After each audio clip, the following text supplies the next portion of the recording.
Star Wars Battlefront 2 has finally gotten the content that we have all wanted. Well, sort of. For those of you who have been around the Battlefront community throughout Battlefront 2's lifespan, you will know that for so long all people wanted was more Clone Wars content, and we finally got it with Geonosis, Felucia, Anakin, Obi-Wan, etc. But that was obviously just the tip of the iceberg of the most content potential heavy era in Star Wars. For well over a year, all players wanted was Ahsoka Tano, Asajj Ventress, Mace Windu, the likes. Well, fans have actually taken it upon themselves to bring this content to Battlefront 2, and they have succeeded. An absolutely massive mod overhaul for Battlefront 2 has seen some of the most requested prequel content come to Battlefront 2, so the content is here. It's just not from DICE. Hence why I say, sort of. Now in this video, we're going to be going over all of these mods, as some of them are as impressive as what DICE could actually produce themselves. These aren't just cosmetic mods either, we're talking new blasters, new heroes with different abilities, Palpatine with a lightsaber, something fans have wanted to see since the game came out. New reinforcements, literally the whole 9 yards. Now, I've never been one to care too much about mods, but the Battlefront modding community is going above and beyond in helping Battlefront 2 reach the heights that it always should have, but just never got the chance to. And the work these modders are doing deserves some spotlight. I've had a lot of requests to check this mod out over the past week and a half, and I was just like, how good can it really be? But I did try it out, hence why this video exists. And I thought it would just be a bit of a breath of fresh air to do a different style of video to normal, so let's just get into it.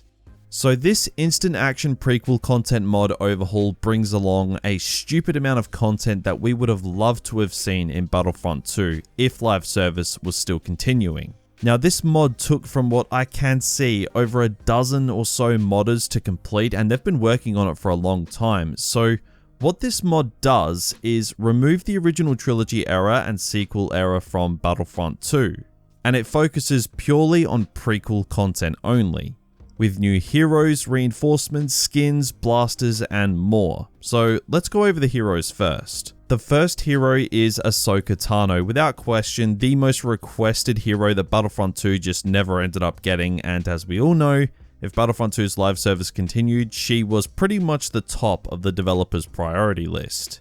Now there has been many Ahsoka mods in the past, and this one doesn't really do much to set itself apart from those, but one thing I noticed instantly is she runs really damn fast. Think Luke Skywalker from 2015's Battlefront, like that fast, and I mean she does in the Clone Wars TV show, so I guess it stays faithful. The next hero is Mace Windu. Now this mod is a lot of fun to play with, as it has voice lines pulled from the Clone Wars TV show, and I don't know about you, but Mace Windu just looks like he belongs in Battlefront, so it sucks that he's not there officially. Now the appearance isn't quite there, his eyes are a little bit off, the eye color's like the wrong color, but you know, it is what it is. But his abilities are actually really unique. The modders have incorporated other hero abilities into Mace Windu and made it so they have a different effect, which is cool. Also, another hero they included is Captain Rex, who was a lot of fun to use. He feels like an overpowered ARC trooper, but you know, he's still a lot of fun. They've also managed to add Jango Fett, who is one of the best mods yet. He has a Dioxis barrage and a full-blown flamethrower, which I really wish DICE made for Boba Fett, instead of it just being like a melee ability thing. And it is really satisfying to hear his dual blasters. It just takes you right back to Attack of the Clones. They've also managed to add Savage Opress, which is a more obscure hero unless you're into the Clone Wars TV show. I think Savage is honestly one of the better lightsaber hero mods I think I have ever used. He doesn't feel like a mod when you use him, and that's pretty much the ultimate compliment. He's also really tall and pretty imposing to look at, and he's just really good to see in the game. But if that wasn't enough, they also added Pre Vizsla to the game with his Darksaber, which is honestly just unreal. They've also got Bo-Katan in there for good measure too, so they're really just getting absolutely everything they can. And finally, they've also added Asajj Ventress. She was the villain that most people wanted to accompany Ahsoka to Battlefront 2 if she was ever added to the game. Seeing Ahsoka and Ventress here in mod form and done so well really bugs me because these two really should be in Battlefront 2, like legit, instead of having two soccer balls. I mean, BB-8 is a cool idea, but BB-9E, I still don't know about that. I know balancing wise it was probably needed, but I still would have much rather DICE just delivered the heroes people actually wanted first, then started to experiment with heroes like BB-8 and BB-9E.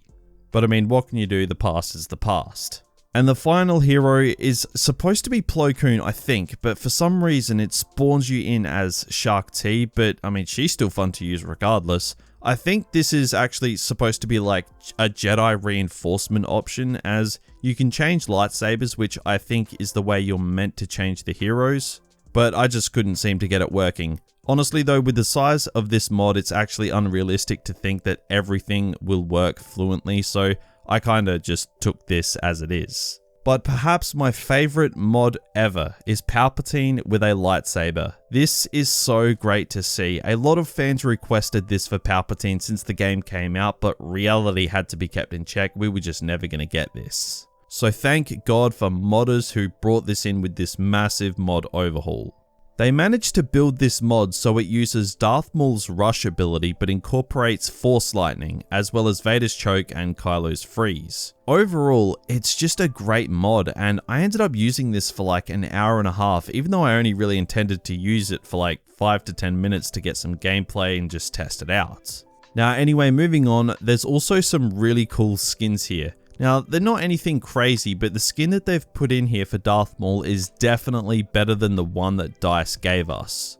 And realistically, it's probably the skin that DICE should have done for Maul in the first place, to be honest. At least in my opinion, I just much prefer this one to his actual legit skin by DICE. And I also really liked that they gave us a Captain Rex Phase 2 and Phase 1 skin. I really appreciated that. They also gave Grievous a caped skin. Now this is interesting because this is something that fans wanted for a very long time, but DICE came out and said that they simply just couldn't make it work.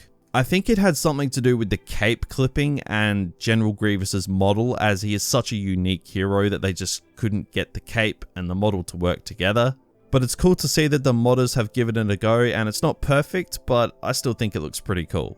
And the modders have also managed to do something else that the developers never really got to do, which was the ability to change blasters for heroes. You can choose between normal blasters and dual wield, which is such a cool feature.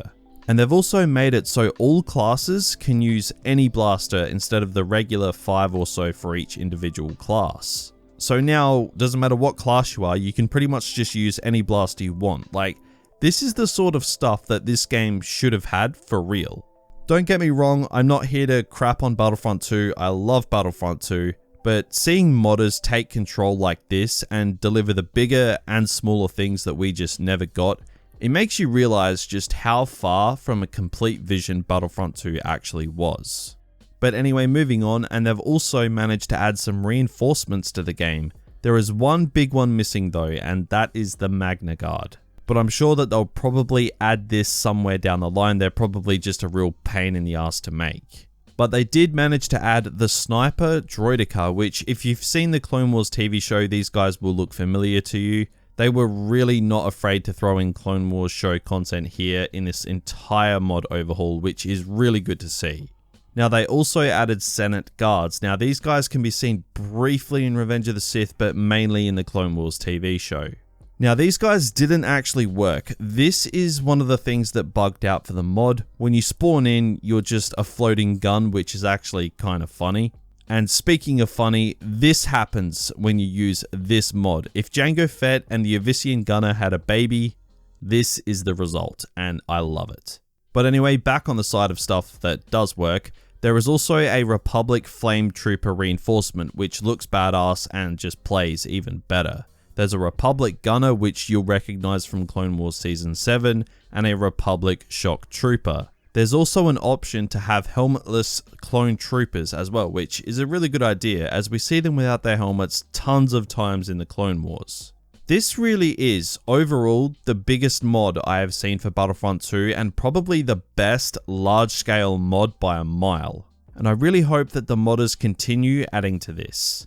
With a bit of refinement and some other tidbits of content here or there, they could have something absolutely ridiculously good on their hands here.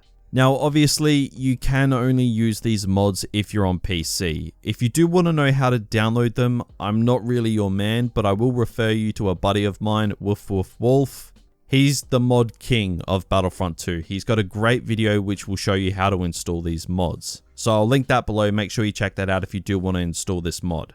Now, for those of you who are on console, I know you might feel a little bit left out here. Trust me, I've known the feeling in the past, but I mean, you can at least enjoy the gameplay, so I thought this was like 100% worth sharing. But yeah, I know most of you guys come here for Star Wars game news and the occasional big Star Wars game video essay sort of videos, but I don't mind covering mods as it'll help me just diversify my content. But if you did enjoy this video, then it would be greatly appreciated if you could drop a like to help get the video out there. And make sure you subscribe to this channel with notifications on for all things Star Wars games. And if you haven't already, feel free to head over to my second channel where I cover all things Star Wars film and TV related. But that is pretty much going to do it for this video. Thank you all for watching and have a good one.